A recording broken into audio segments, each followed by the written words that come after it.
On a quiet April night in 1775, under the soft glow of a spring moon, a man mounted his horse in Boston. His mission was simple but urgent: to carry a message through the stillness of the countryside, a warning of approaching danger. This was not a ride for glory or fame. It was a ride for the safety of friends, neighbors, and a fledgling nation. Tonight, we will follow the midnight ride of Paul Revere, not in haste, but in calm reflection, tracing every step through the cool, silent roads of colonial New England. The night had settled over Boston like a heavy quilt, stitched with stars and bordered by the faint silver of a rising moon. It was April 18, 1775. The day's bustle had long faded into memory, replaced by the gentle hush of a city at rest. Wooden shutters were closed against the chill, and the cobblestone streets lay empty, save for the occasional wandering cat or the echo of a faraway step. From the harbor, the scent of salt water drifted inland, mingling with the faint aroma of wood smoke from hearths that still glowed in the night. The tall masts of the docked ships swayed slightly in the breeze, their ropes creaking like old voices telling stories only they could remember. The water in the bay reflected the moonlight in soft ripples, broken now and then by the quiet splash of a fish. In the narrow lanes, the signs of Boston's taverns and workshops hung motionless, their painted letters barely visible in the dim light. A few lanterns burned low, casting warm, flickering halos on the worn timbers of the houses. It was a city in that rarest of moments, complete stillness, the kind that seemed to hold its breath before history decided to turn a page.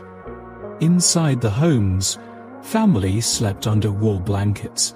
Some dreamed of the ordinary: market days, good harvests, the laughter of children in the green. Others might have dreamed uneasy dreams, for Boston was a place where tension lingered like a shadow. The memory of past protests, boycotts, and meetings in the taverns had not yet faded. Though the night was calm, whispers of change were carried in every gust of wind. At the edge of the city, the countryside lay just beyond the last clusters of houses.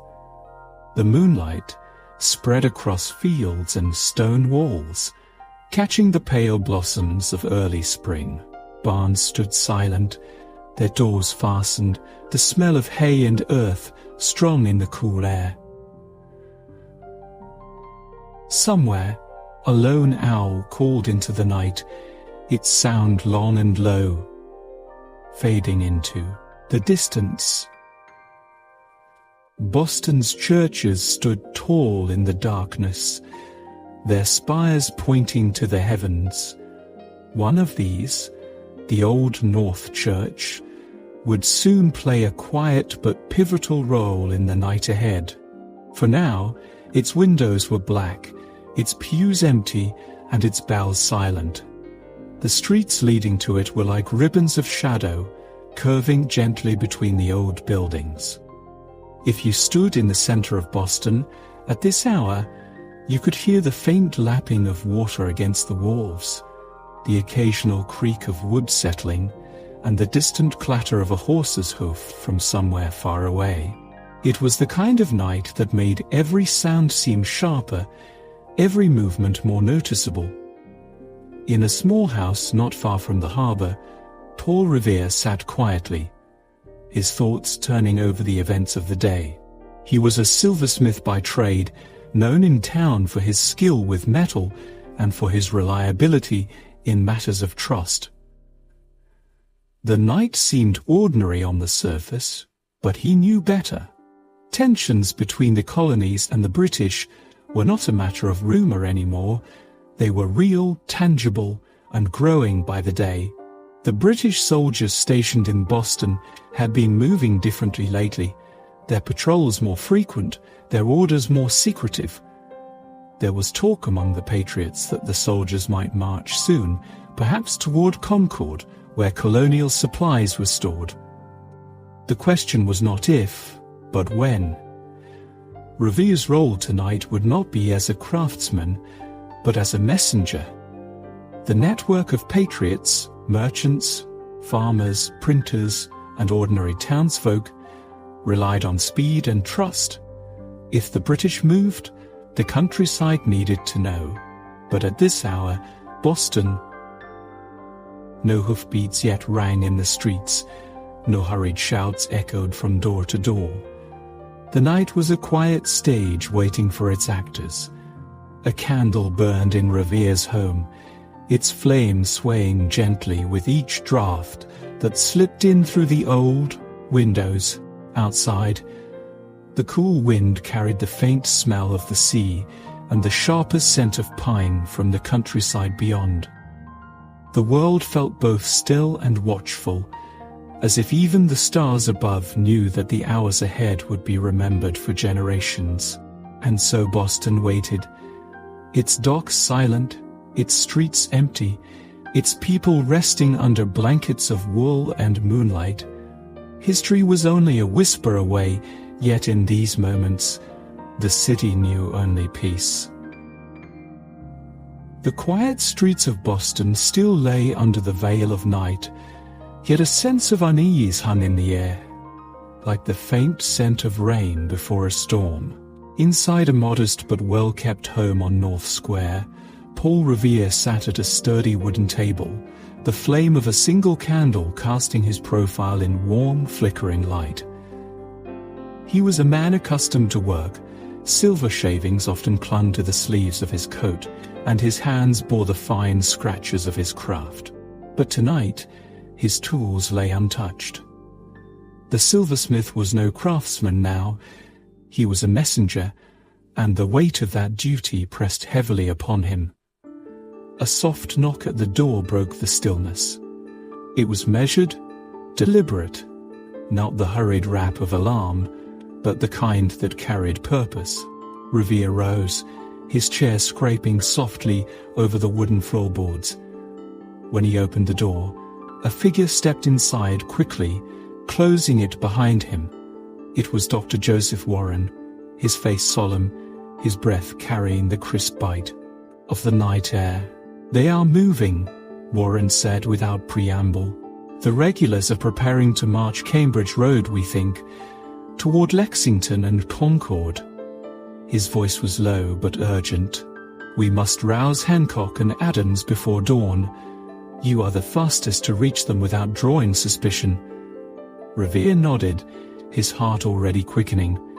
This was the moment they had planned for, in whispers, over candlelit tables, hidden from the watchful eyes of the Crown's officers. It was one thing to speak of such a ride. It was another to feel the weight of it settling on his shoulders in the stillness of the night. The plan had been set for weeks. If the British soldiers, known commonly as regulars, marched by land, lanterns would shine. Two, within the steeple of the Old North Church, visible to patriots across the Charles River. If they came by sea, only one would be lit. But signals were not enough. A man had to carry the message from town to town, hand to hand, so that every patriot along the road could be ready when the soldiers arrived. Tonight, that man was Paul Revere. He moved to a small desk against the wall and reached for his riding coat. The wool was thick, smelling faintly of smoke and the faint sweetness of pipe tobacco. His hands found his gloves, well worn from many miles of travel. On the desk lay a powder horn and a small pistol. Precaution, though Revere had no wish to fire it. Beside them, a small leather pouch for coins. One never knew when a toll or a ferry fee might be demanded, even in such urgent times. Dr. Warren watched silently as Revere prepared. "Be swift but cautious," Warren said. "There are patrols. If they stop you..." He paused. Both men knew that a captured messenger could mean disaster, not only for Revere himself, but for the entire mission. Revere gave a small, reassuring nod. "I will not fail." Before leaving, he paused at the window. Across the darkened rooftops, the spire of the Old North Church stood like a sentinel against the night sky. Soon, it would bear the silent lantern signal to other riders, to other hands ready to carry the warning further than one man alone could reach. Outside, the cobblestone streets gleamed faintly under a thin wash of moonlight. The spring air was cool and damp, carrying the distant smell of the harbor. The creak of a cartwheel and the soft bray of a tethered horse came from somewhere down the lane, but otherwise the town slept on. Revere's boots clicked softly as he made his way toward the waterfront, where his trusted friends awaited with a small boat to ferry him across the Charles River. The boatmen were ready, their oars already in hand. They were quiet men, chosen for their discretion. Without a word, they helped Revere step into the narrow vessel, its wooden hull rocking gently. The sound of oars dipping into the water soon replaced all else, each pull carrying him further from the sleeping town and closer to the unknown night ahead. Revere's eyes stayed fixed on the dark horizon, where the land gave way to the shadow of Charlestown. Somewhere beyond that shadow lay his waiting horse, fleet-footed, sure, and ready to eat up the miles between here and Lexington. But as the boat glided silently over the black water, Revere knew there would be dangers along the way. Patrols could be anywhere. His mission depended on speed, yes, but also on subtlety. A messenger who never arrived was no messenger at all. The boat scraped gently against the far shore, and one of the men helped him step onto the damp earth. In the distance, the silhouette of a waiting rider and horse took shape. The animal shifted impatiently, its breath clouding the cool air. Revere allowed himself a deep, steadying breath. The ride had not yet begun, but the true test lay only moments ahead. He mounted with practiced ease, adjusting his coat and leaning low to pat the horse's neck. The animal's ears flicked forward, alert and ready. With a final glance toward the dark waters behind him, Paul Revere turned his gaze toward the road leading into the sleeping countryside. Somewhere out there, Hancock and Adams lay unaware that history's quiet knock had already come to their door. And with that thought, he gave the reins a gentle pull, urging his horse into the night. The night air was cool, carrying with it the faint scent of salt from the harbor beyond.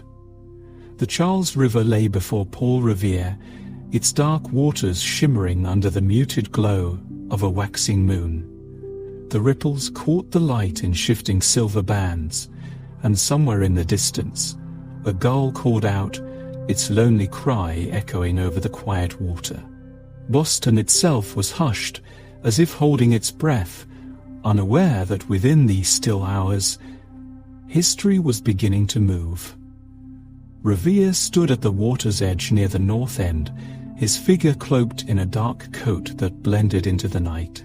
His breath formed small clouds in the chill, and his gloved hands worked quickly, checking the leather satchel that held what he needed for the long ride ahead. Across the river, the shoreline of Charlestown waited in silence, its low houses no more than faint silhouettes. But that darkness concealed friends, men ready to give him the swiftest horse they could find. Behind him, the faint creak of oarlocks signaled that his transport had arrived. Two trusted boatmen stepped out of the shadows, their skiff rocking gently as it bumped against the worn wooden planks of the landing. No words were exchanged. None were needed. They knew the task was urgent. Every unnecessary sound risked drawing the attention of the British sentries who patrolled the docks and guarded the vessels anchored in the harbour. Revere stepped into the boat, the timbers shifting under his weight. The oars dipped into the black water, each stroke smooth and deliberate. The small craft glided forward, cutting a silent path across the river's surface. Overhead, clouds moved slowly, sometimes veiling the moon, sometimes revealing it, as if the heavens themselves were in league with the riders of the night, offering shadow when needed and light when safe. Midway across, the faint outlines of looming shapes rose from the water, British warships at anchor. The Somerset, its massive, Barman Chow, hull blotting out a portion of the sky, lay directly ahead. From its deck, the occasional glint of a lantern could be seen, swinging slightly with the ship's gentle sway. The creak of rigging and the slap of water against the hull were the only signs of life aboard, but Revere knew that sentries were posted there too. If spotted, his mission might end before it truly began. The oarsmen slowed, their movements almost imperceptible now, letting the current carry them silently past the sleeping giant. Revere kept his head low, his eyes scanning the deck for any sign of movement. A faint smell of tar and damp rope hung in the air, mixing with the sharp tang of salt water. For several tense moments, time seemed to stretch endlessly. Then, with the great ship slipping into darkness behind them, the oars resumed their steady rhythm. As they neared the Charlestown shore, the shape of the land began to take clearer form. The riverbank rose gently, dotted with the faint outlines of trees. The boat slid into a narrow inlet, the reeds at its edge swaying softly in the breeze. The bow bumped quietly against the pebbled bank, and Revere stepped out, his boots crunching softly on the damp ground. Waiting in the shadows was a small group of local patriots, men who had been alerted earlier that night to stand ready. Among them was Deacon John Larkin, whose horse would soon carry Revere through the countryside. A nod passed between them, the kind of acknowledgement shared by men who understood the weight of the moment without needing to speak it aloud. The oarsmen pushed away from the bank, disappearing back into the darkness of the river. Revere turned toward the waiting horse, its breath steaming in the cool air, the saddle already in place. But before the ride could begin, there were a few quiet words exchanged. Directions, warnings, reassurances. Charlestown had its own watchful eyes, and word had already spread that British soldiers were on the move across the river road. Paul Revere took the reins, running his hand gently along the horse's neck to calm it. The animal shifted its weight, sensing the urgency in its rider. Somewhere far off, perhaps no more than a faint glimmer in the distance, the lantern's signal from the Old North Church had been seen. The message was clear, and the night's work was only beginning. For a brief moment, Revere glanced back toward Boston, its rooftops dark against the horizon. The Charles lay between him and the town he called home, its surface now still, as if guarding the secret of his passage. He placed a foot in the stirrup, swung into the saddle, and settled his weight. The quiet lapping of the water behind him faded as he turned his gaze toward the open road. In the stillness before motion, he felt the gravity of the night press in on him. The understanding that his journey was not just his own, but part of a chain of actions that would ripple outward, changing the course of a nation. Then, with a gentle nudge, the horse began to move, hooves striking the packed earth of the road, and the midnight ride truly began. The night was deep and cool, But Paul Revere's pounding hoofbeats began to stir the stillness of the Massachusetts countryside.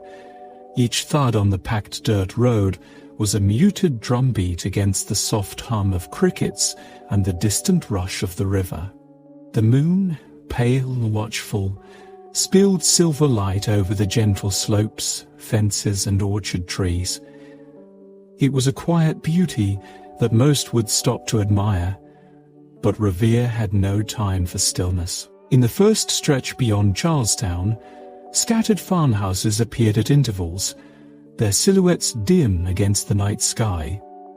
Inside, families were fast asleep, the coals in their hearths glowing faintly under a blanket of ash. But soon, the rhythm of hooves and the urgency in Revere's voice began to cut through that peaceful slumber. "Wake up. The regulars are coming out." His words weren't shouted in panic, but in firm, deliberate urgency, enough to jolt people awake without causing chaos.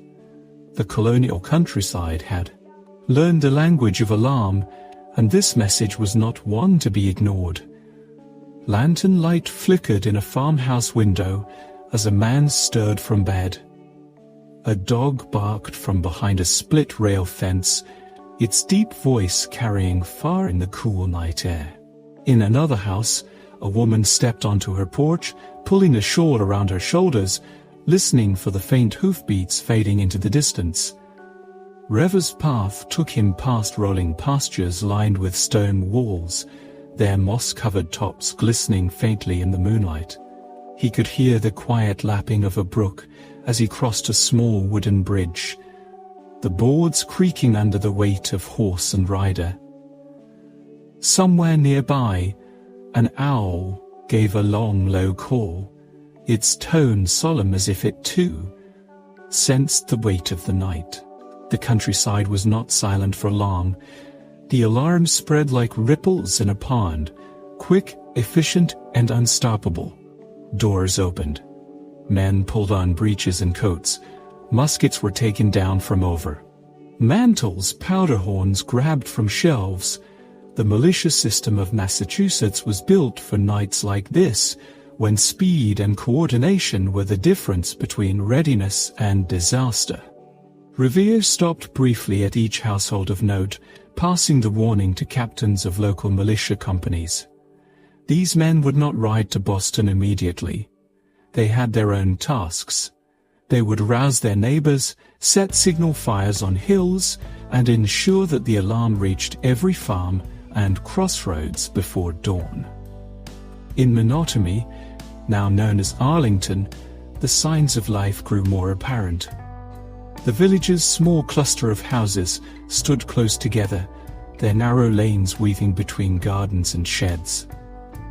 A blacksmith's forge sat quiet and cold, but its master was already awake, buckling his belt and moving toward the meeting house. A faint glow from one home revealed a woman hastily packing bread and cheese into a satchel for her husband's journey. The road beyond the village narrowed, the canopy of trees above making the night darker and more enclosed. Revere leaned low over his horse's neck, urging it forward with a steady hand and voice. The air was rich with the scent of damp leaves and earth, and somewhere in the darkness, the soft rustle of a fox moving through the underbrush could be heard. He passed open meadows where sheep stood still in the moonlight, their shadows long and soft. A lone cow lifted its head from grazing, watching the rider pass before resuming its slow chewing. To Revere, the sight was both calming and urgent, a reminder of all the quiet lives that would be uprooted if the British advance succeeded. At each stop, more than just the militia stirred. Young boys carried messages to outlying farms. Women prepared bandages and gathered extra blankets, anticipating wounded men before a single shot had been fired. Older men, too old for direct combat, moved to collect powder and lead shot from storage chests. By now, The sound of hoofbeats was no longer just Revere's. Other riders had taken up the warning, spreading out in a web of urgency across the countryside. The system was working, just as it had been drilled in countless musters over the past decade. The eastern horizon still held the darkness of night, but there was a faint paling, as if the first whisper of dawn was beginning its slow approach. Revere knew the race was against that very light. The British intended to strike before the colonies could organize. His task was to make sure they did not get that chance. Somewhere ahead lay the next village, and beyond that, the next. He shifted in the saddle, feeling the ache in his legs and the tightness in his shoulders. But there was no thought of slowing. The countryside was awake now, and the night's work had only just begun. The countryside was settling into that deep quiet that comes only in the stillness before dawn. Yet on certain hillsides, tiny sparks began to glimmer, at first timid, like the eyes of a shy animal in the dark, then stronger, warmer, climbing into the blackness of the sky. These were the watchfires, lit by those who had been waiting for this very night. Paul Revere, his breath steady but quick from the ride, could see the first of them in the distance, just beyond a rise. He knew their meaning. For weeks, plans had been laid in secret. If the regulars moved in force, word would spread not only by riders like him, but by light, beacons of flame on high ground that would carry the message across miles in the time it took for a single candle to catch. The men and women tending these fires had no drums, no trumpets, no shouts to mark their part in the night's work. They were shadows moving in the orange flicker, adding sticks, stirring coals, building flames into bright, steady towers. For them, it was an act of quiet defiance. The fires themselves gave off more than light. They breathed life into the darkness. In the glow, you could see the outlines of people in heavy cloaks, faces turned toward the wind. They worked in silence, listening for the faint echoes of distant hoofbeats. Perhaps they could even hear Paul's horse, far off yet, approaching steadily. The sky above was changing. The deep midnight blue had softened into the first hint of grey. Smoke from the watchfires drifted upward, blending with the low mist that pooled in the valleys. The air smelled faintly of burning pine, a scent that clung to hair, clothes, and memory. Paul passed close to one of the hilltops where a fire blazed. He did not stop. There was no time, but he raised a hand in acknowledgement. The men there saw him and gave a brief nod in return, the firelight catching in their eyes. Each of them knew this night would be remembered, though none could guess exactly how it would unfold come morning. The beacons now dotted the landscape, one on a ridge, another beyond the river bend, another high above a narrow road. Their light guided him almost like stars fixed low to the earth, marking his path through unfamiliar stretches of countryside. He rode on, the steady rhythm of hooves blending with the soft crackle of fire carried by the wind. Somewhere ahead, the message was already moving beyond him, passed from rider to rider, flame to flame. What had begun in Boston was now alive across miles of farmland and meadow. The watchfires would burn until the message was no longer needed, and when the last embers cooled, their work would still be remembered in the quiet way of those who keep watch while others sleep. The night was at its deepest now. Midnight had passed, and the road before Paul Revere stretched long and quiet, bathed in the dim silver of moonlight. The air was still, the kind of stillness that settles in rural places when the day's work is long done and the last hearth embers are cooling. The horses' hooves made a muted thud against the packed dirt, softened by the dampness of the ground. Here, far from the bustling taverns and docks of Boston, the world seemed almost frozen. Paul knew that the villages he was passing through were home to friends and neighbors, people who, just hours from now, might find themselves staring down the chaos of war. But now, they slept in peace, unaware of the warning being carried past their doors. Houses appeared in clusters along the roadside, their silhouettes dark against the lighter sky. Most were small, with low roofs and narrow chimneys, some with fences leading from years of wind and weather. Every so often, a faint line of smoke curled from a chimney, a sign that someone had banked their fire to keep the night chill at bay. In one window, a candle still flickered, a lonely, wavering flame that might have belonged to a watchful mother tending a sick child, or a farmer rising early to check his livestock. Paul kept his voice low when he called his warning. "The regulars are out," he would say, just loud enough to rouse those who might be listening near the windows. But he didn't shout here the way he had in the more open stretches of countryside. Sound carried differently in sleeping villages, and the risk of attracting the wrong ears, loyalists or British patrols, was too high. From time to time, a dog would bark from behind a gate, the sound echoing sharply in the silence before being swallowed by the night. A horse in a nearby stable stamped and snorted as Revere's mount passed by, catching the scent of another animal. Somewhere in the distance, an owl gave a low, mournful call, answered by another deeper in the woods.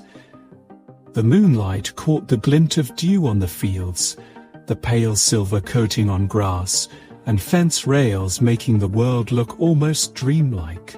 Paul's breath rose in faint clouds, mingling with that of his horse, whose sides shone dark with sweat despite the coolness of the air.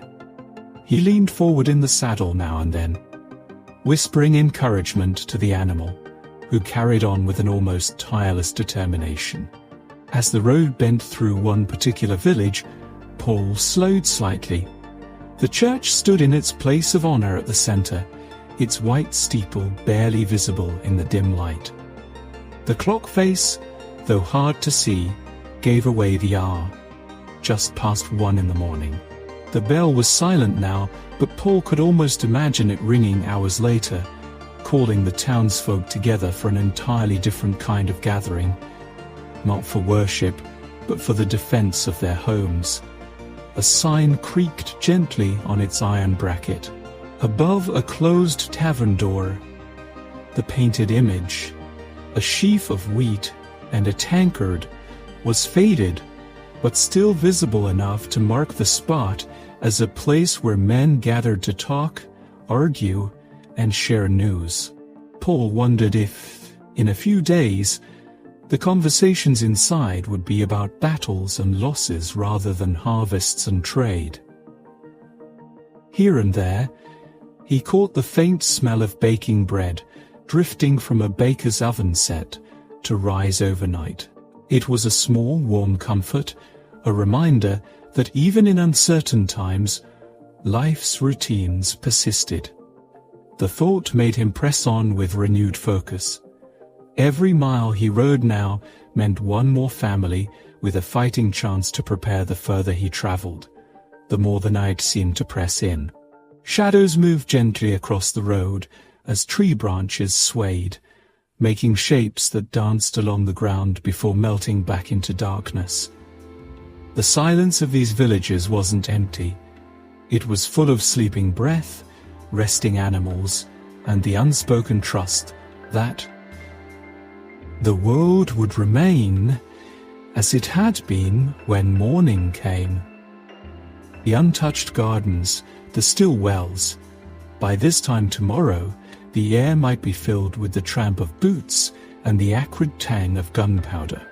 His task was to make sure these peaceful places were not caught unaware. At the edge of one small settlement, a narrow bridge crossed a slow-moving stream. The water reflected the moonlight in ripples, disturbed only by the occasional leap of a fish or the quiet splash of a night bird dipping for prey. Paul slowed for a moment, letting his horse drink. The sound of the water was soft, almost hypnotic, and for a brief instant he felt the urge to linger. But the weight of his mission pressed against that thought. Beyond the bridge, the road led to darker woods. The trees grew closer here, their branches arching overhead to form a kind of tunnel. The air smelled faintly of pine and damp earth. In the distance, he thought he saw the faint orange glow of a signal fire on a hilltop, but it vanished behind the trees as quickly as it had appeared. Perhaps another rider was ahead of him, or perhaps it was just a farmer burning brush in the late hours. Either way, it reminded him that he was not alone in this effort. The villagers faded behind him one by one, their sleeping streets left untouched except for the memory of hoofbeats in the night. Each mile carried him further from the safety of Boston's lights and deeper into the uncertain countryside. Still, he rode on, the rhythm of his horse's gallop and the soft chorus of the night guiding him forward. The journey was far from over. The road that wound its way through the Massachusetts countryside was quieter now, though the air still held a taut, invisible thread of urgency. Paul Revere's horse moved at a steady pace, hooves muffled by the damp earth. The moon had risen higher, silvering the tops of the budding trees and glinting faintly off the scattered pools of water left by the spring rains. Revere was no longer alone on the road. Word had traveled quickly, just as intended. The web of riders had begun to form, each one emerging from the dark like a shadow pulled into being by the soft glow of lantern light or the faint call of a familiar voice. The first figure appeared near a small crossroads where an old milestone leaned half-buried in moss. It was William Dawes, the fellow messenger who had taken a different route out of Boston. His coat flapped loosely as his horse slowed to a trot beside Revere's. They exchanged no loud greeting, only a brief nod and a few hushed words. The mission was clear to them both. There was no need for long explanations. 2 ahead in Lexington, Dawes murmured, warned already, but they're gathering more. Revere acknowledged with a quiet, good, and together they rode on. A mile or 2 farther, they passed a small farmstead. A man emerged from the shadows of a barn, tightening his cloak as he stepped into the moonlight. His horse stood tethered nearby, already saddled. This was Dr. Samuel Prescott, a local patriot and skilled rider who knew the back roads as if they were drawn into his very memory. He had heard their approach and was ready to join without question. The 3 men formed a small triangle as they rode, never too close, never too far apart, each able to break away if danger appeared. Their silhouettes moved like drifting spectres along the pale ribbon of road, slipping between stretches of open farmland and darkened clusters of woodland. Every so often, a light would flare in the distance, either the pale, steady glow of a house candle or the more purposeful blaze of a warning lantern. In these moments, one rider would peel off toward the light, speak hurriedly to those within, and return to the road while the others pressed forward. The network was alive now, carrying the message deeper into the countryside. The air was cooler here, and the wind carried the scent of damp soil and early blooming lilacs. From time to time, they would hear the faint rush of a stream, the call of a night bird, or the bark of a distant farm dog who sensed their passing. They spoke rarely, saving their voices for the moments when directions had to be confirmed. Revere's mind was alert, mapping each fork and turn, measuring the miles left to Concord. His thoughts moved between urgency and a strange, almost meditative awareness of the stillness around them. This was the hour when the world seemed balanced between sleep and action, between shadow and the first faint hint of dawn. Near another crossroads, the trio encountered two more riders, farmers who had been alerted earlier in the night and had decided to take up the call. They were not as swift in the saddle, but their presence meant the news would branch outward even further. More messengers meant more ground covered, more households roused from their slumber. At one small hamlet, they slowed to pass through the center, their horses' hooves thudding softly against the packed dirt. A candle flickered in the window of the meeting house, and a man stood outside, holding the door open, as if expecting them. Inside, a handful of villagers waited, their faces lined with fatigue, but sharpened with purpose. They did not linger. The riders gave their brief warning, then moved on, leaving the townsfolk to prepare in their own way. The night deepened, and the road unwound before them like an unbroken thread. Revere felt the collective momentum building. Each rider they met, each voice. That carried the warning to the next, wove a stronger net of readiness. This was not the hurried, panicked spreading of rumor. It was an organized, deliberate effort, quiet enough to avoid unwanted ears, yet strong enough to stir a region into wakefulness before the sun rose. Somewhere behind them, other messengers rode parallel paths, their hooves striking the same steady rhythm against the earth. Somewhere ahead, others were already speaking in urgent but measured tones to men at their doorways, to women standing in kitchens with shawls pulled tight, to young boys rubbing the sleep from their eyes as they were sent to fetch a father's musket from the wall. It was a living chain, stretching over hills and across streams, through forests and along the edges of pasture land. The convergence of these riders was not a meeting in one place, but a meeting of purpose, an invisible gathering bound by the shared knowledge that the night would not stay quiet for long. As they rode into the next stretch of road, the horizon hinted at the faintest paling of the sky.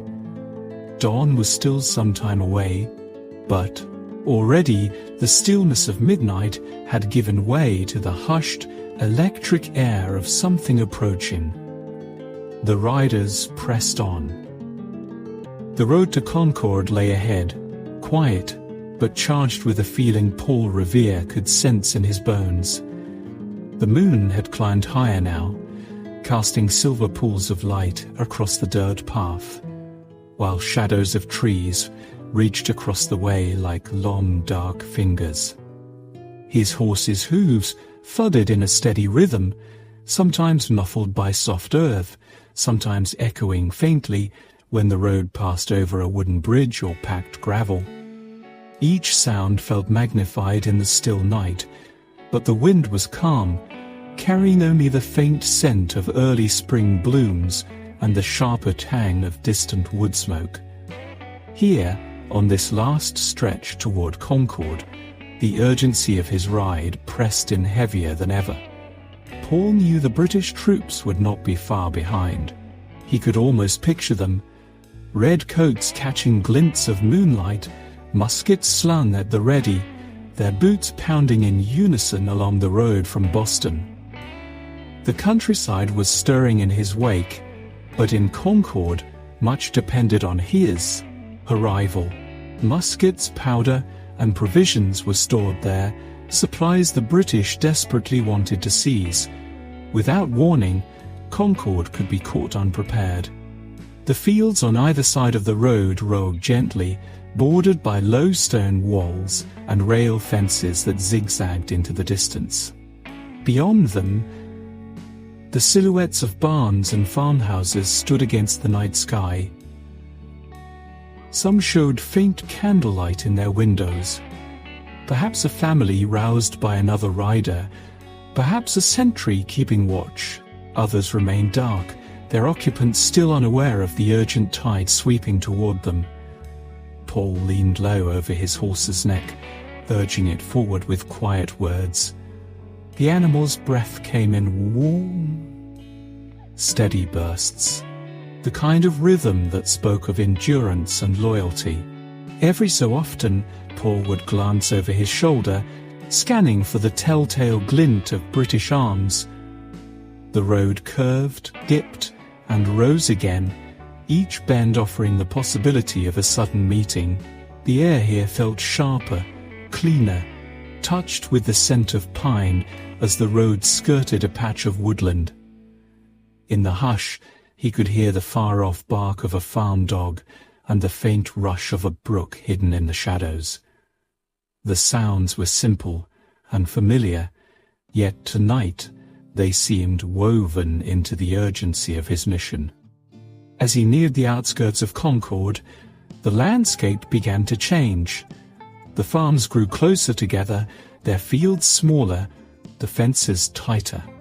A few lanterns glimmered near the road, perhaps watchers posted after hearing earlier alarms.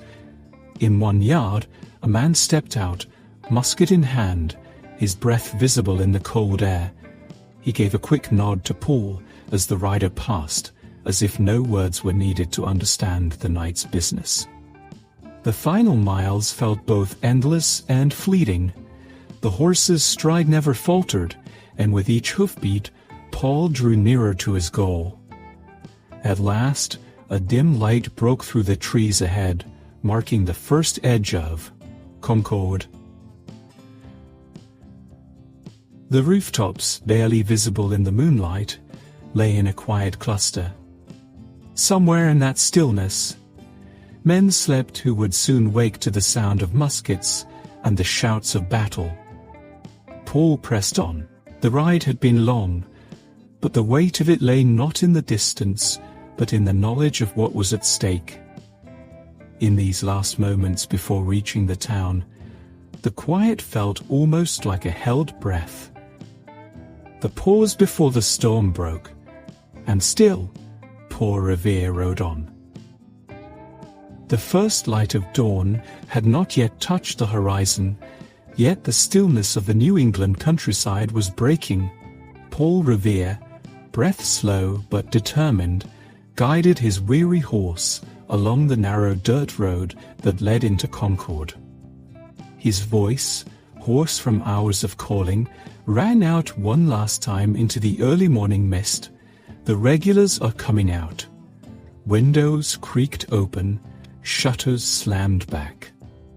The startled faces of farmers, tradesmen and mothers appeared in the dim light of lanterns hastily lit. Some were still in nightclothes, their hair tousled from sleep. Others, already half expecting the news, were dressed and ready, muskets leaning in the corner. From every doorway, the same reaction, not panic, but movement. Quiet, deliberate, practiced.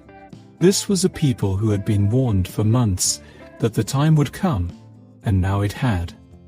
A drummer boy, barely 12, darted from his home with a small rope snare drum slung over his shoulder. He began to beat out a steady tattoo, the rhythm echoing across the frosty fields. The sound carried far in the still air, drawing men from their homes, pulling the village awake in a matter of moments.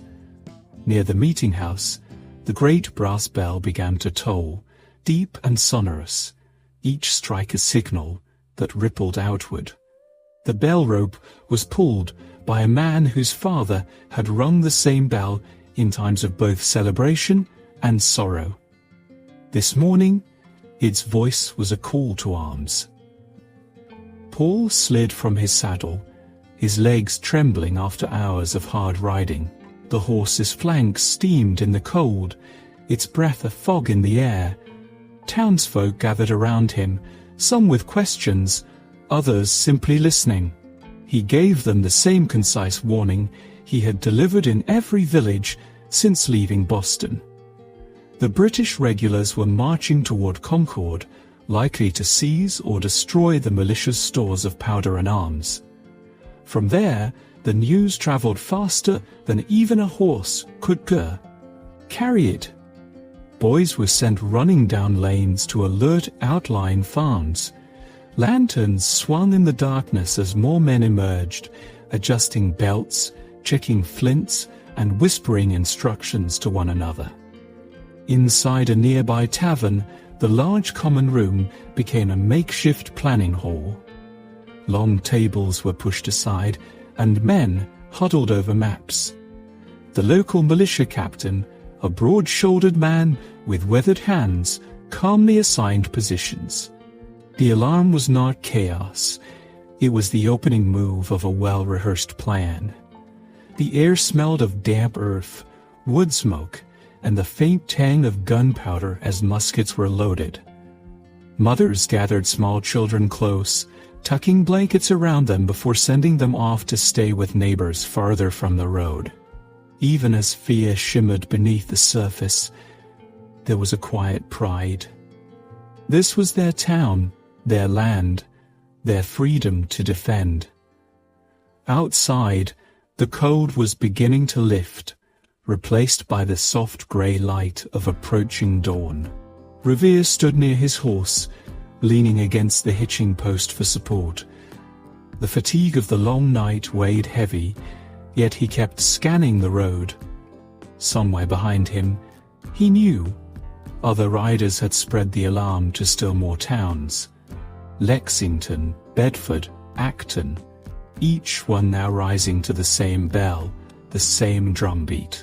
From a ridge beyond the village, the first distant sound of marching boots could be faintly heard, a low, rhythmic thump that seemed to blend with the heartbeat of the earth itself. The people of Concord listened, and they knew. The moment was near. The alarm was no longer a warning. It was a summons. The first rays of daylight crept over the rolling hills of Massachusetts, painting the edges of the countryside in soft gold. The air was still cool, touched with the faint scent of damp grass, but the quiet of the night was gone. In its place came a low hum of activity, scattered voices calling to one another, the clatter of boots on wooden porches, and the steady creak of wagon wheels being rolled into position. It was dawn, and the long, tense hours of night had given way to a new day that would soon etch itself into history. Paul Revere stood on the edge of the green in Concord, his horse breathing hard beneath him, its flanks glistening with the effort of the ride. Around him, men emerged from their homes, some still fastening belts or pulling on coats, muskets slung across their shoulders. These were farmers, blacksmiths, millers, ordinary men called suddenly into extraordinary duty. Their faces were pale in the morning light, but their eyes burned with the mining light, the determination of those who knew what was at stake. The bells in the meeting house tower rang out again, slow and steady, joined by the pounding of a drum somewhere down the road. The sound carried far over the fields, reaching distant farms and small cottages where more militiamen were already on the move. From the east, the first faint lines of red could be seen. Sunlight catching the polished brass of British officers' gear as their columns began their march toward Concord. Revere watched for a moment, knowing this was no longer his part to play. His ride had been the spark, but the fire now burned in the hands of others. He exchanged a few quiet words with local leaders, pointing down the road, giving last bits of information before handing over the task entirely. The urgency of the night was giving way to the solemn weight of what was to come. Nearby, a group of young men adjusted their powder horns and checked the flints on their muskets, their movements. Deliberate but a touch unsteady, an older farmer placed a hand on one lad's shoulder, speaking softly. No one here truly wanted a battle, yet they all understood there was no turning back. The news that had raced ahead of the British, of villages warned, of watchfires lit, of riders spreading out like a net, had done its work. The countryside was awake and ready. The sun climbed higher, revealing the gentle curves of the land and the faint morning mist still clinging to the edges of the river. Somewhere a rooster crowed as if this were any other spring morning, but in Concord the world felt heavier. People spoke in low voices, glancing toward the road, listening for the first sounds of approach. The long night had carried them to this point, and soon the events set in motion would echo for generations. Paul Revere took one last look over the town green, his mind lingering on the countless faces he had seen along the way. Men and women roused from bed, children peeking out from doorways, neighbors gathering by lantern light to pass along the alarm. They had not hesitated, they had answered. And in doing so, they had proved that the will to defend one's home and freedom could travel just as swiftly as any rider's horse. As the sound of marching feet grew louder on the wind, Revere quietly stepped back from the green. He knew his work this night would be remembered, though not every detail would survive the telling. What mattered was that the message had reached its mark. The colonies would stand together. The first bright shafts of sunlight fell fully across the green as the day began in earnest. Muskets were raised, voices called orders, and the measured tramp of British boots came into view. In that moment, Concord stood not just as a town, but as a line drawn in the sand, a place where the course of history, already set in motion by the night's ride, would take its next decisive step. And so, with the morning light spilling across the fields and the river, the midnight ride of Paul Revere came to its quiet close, even as the greater struggle was just beginning. The night had belonged to the riders. The day would belong to history.